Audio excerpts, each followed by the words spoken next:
Thank you again for joining, and now it's my honor to pass the floor to His Excellency, Arvydas Aršiukas, Minister of National Defense of the Republic of Lithuania, for the keynote remarks.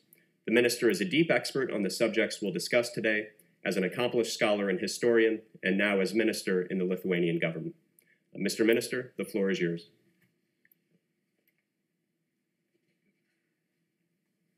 Good morning.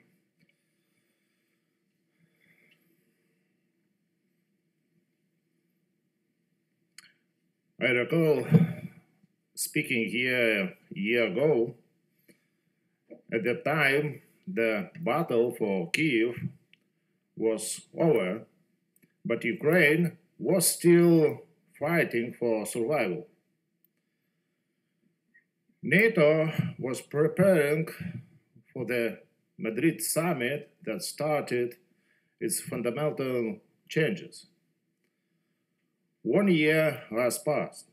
Today, a much stronger Ukraine is massing its forces to retake occupied territories. NATO is back to the business of collective defense. Finland is in. Sweden hopefully will join soon. Trans-Pacific partnerships advancing our positions globally. Historic times indeed needs historic leadership and decisions. Let's make Vilnius summit of our strategic will and self-confidence. Let's demonstrate political will to resource the allies. Let's approach the Russian threat from the position of strength. Russian blackmail should not deter us from assisting Ukraine and boosting our defense. Today, NATO is transforming its posture to the modern forward defense. In Vilnius, we must move full speed ahead. For that, we need credible warfighting plans with assigned forces ready to fight and win,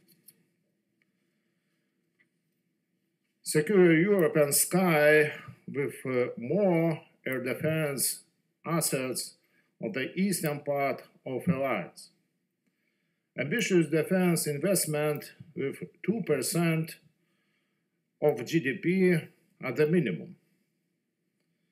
Putin will be watching closely at the results of the Vilnius summit. We will have to deliver in Vilnius. The implementation will continue beyond it, but it has to come with ambitious timeline. Modern forward defense is about forward presence in place forces. That is language Putin understands. This is our message to our European and American allies. Europe must take more responsibilities. At the same time, US presence in the region is critical to deter a potential adversary. Lithuania is grateful for ironclad US commitments to our security and heel-to-toe presence of the US forces. We hope it will extend beyond 2025. As the minister, I ensure the best possible host nation support and training facilities. Looking beyond Vilnius, Russia is and will remain a long-term threat to NATO. At the same time, we see the pacing challenge of China.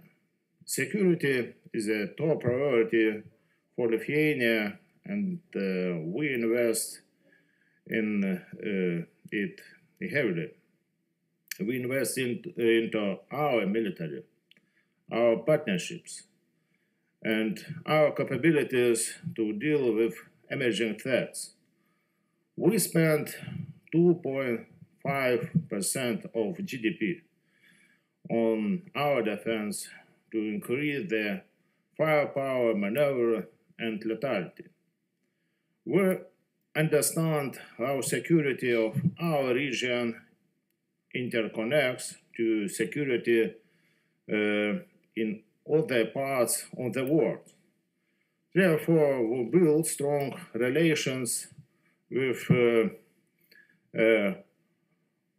like-minded Indo-Pacific nations, including Taiwan. We lead collective actions to address emerging challenges. Last month, we hosted a NATO AP4 high-level cyber summit.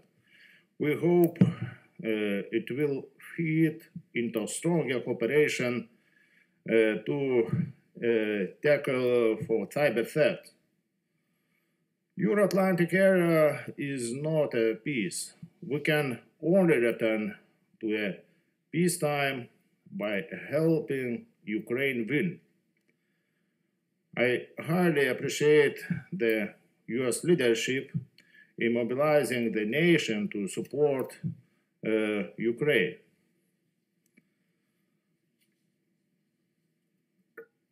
The most be no war fatigue. This will decide the global security for decades to follow. The industrial scale of this war requires us to boost our defense industry as quickly as possible.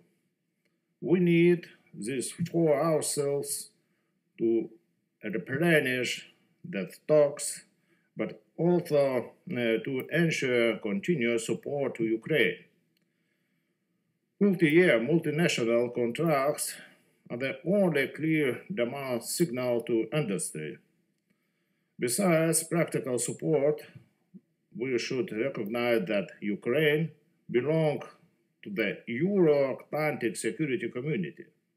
The path to membership in NATO should start already in Vilnius.